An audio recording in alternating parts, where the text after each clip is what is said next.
নমস্কার, জয় মাতারা। আমি অ্যাস্ট্রো হিমাংশু ভাগ্যের দুয়ার থেকে আপনাদেরকে জানাই আন্তরিক শুভেচ্ছা, ভালোবাসা। আজ আমি যে প্রেডিকশানটি করতে চলেছি, জাতকেরা হলে ডান হাতটিকে দেখুন আর জাতিকারা হলে বাঁ হাতটিকে দেখুন। আপনারা দেখবেন এই শুক্রের স্থানটি যেন উঁচু হয়, পিঙ্ক বর্ণের হয় এবং এই শুক্রের স্থানে এই চতুর্ভুজ অথবা ত্রিভুজ চিহ্ন, এই দুটো চিহ্নর মধ্যে একটা চিহ্ন থাকলেই হবে। আর এই শুক্রের স্থানে এই ধরনের শুক্র রেখা মানে প্রোগ্রেস লাইন, প্রোগ্রেস রেখা এইভাবেও থাকতে পারে, আবার এইভাবেও থাকতে পারে। আপনারা মিলাবেন, ঠিক আছে?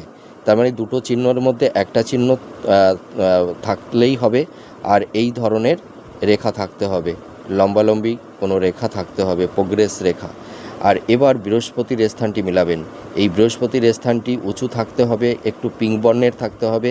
এর পাশাপাশি দুটি চিহ্নের মধ্যে যে কোনো একটা চিহ্ন থাকলে হবে, হয়তো একটা চতুর্ভুজ থাকতে হবে, না একটা স্টার সাইন থাকতে হবে, ঠিক আছে?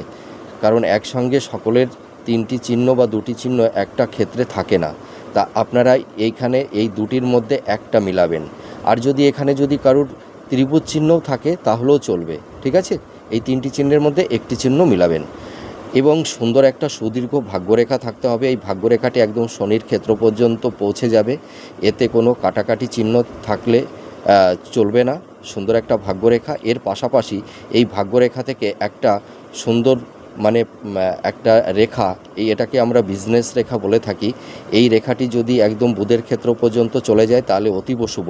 এই রেখাটিকে থাকতেই হবে আর সুন্দর একটা ভাগ্যরেখা থাকতে হবে, এটা কিন্তু একদম কম্পালসারি, ঠিক আছে? আর এবার এই বুধের ক্ষেত্রে এই ধরনের ছোট ছোট বুধ রেখা বা এখানে ত্রিভুজ চিহ্ন বা সুন্দর একটা সুদীর্ঘ বুধ রেখা, দীর্ঘ, এই তিনটি চিহ্নের মধ্যে একটা চিহ্ন থাকলেই চলবে। আর এই যে বুধের আঙুলের তিনটি মানে পর্ব, এই পর্বের মাঝে লম্বা লম্বা রেখা থাকতে হবে, ঠিক আছে? আর বুধের আঙুলটি একটু সুদীর্ঘ হতে হবে। এবং এই যে এই বৃহস্পতির আঙুল আর এই যে শনির বৃহস্পতির আঙুল আর হচ্ছে এই রবির আঙুল, এই দুটি আঙুলের উচ্চতাটা যদি একই রকম থাকে বা অথবা এই বৃহস্পতির আঙুলটি যদি আর একটু লম্বা হয় তাহলে আরও অতীব শুভ। তা এই যে আমি যে কন্ডিশানগুলো আপনাদেরকে দেখালাম, এই কন্ডিশানের মধ্যে আপনাদের দুটো কন্ডিশান যদি ম্যাচ করে যায় তাহলেই চলবে। আর কি বললাম, সুন্দর রবি রেখার সঙ্গে ত্রিভুজ চিহ্ন থাকতে পারে, পতাকা চিহ্ন থাকতে পারে, না থাকলেও চলবে। সুন্দর একটা রবি রেখাও যদি থেকে থাকে তাহলে এই সব জাতক জাতিকারা প্রচুর অর্থবান, সম্পদশালী এবং এরা সফল ব্যবসায়ী ম্যান হয়ে থাকে। এরা নাম, যশ, খ্যাতি, ঐশ্বর্য, সমৃদ্ধি লাভ করে থাকে।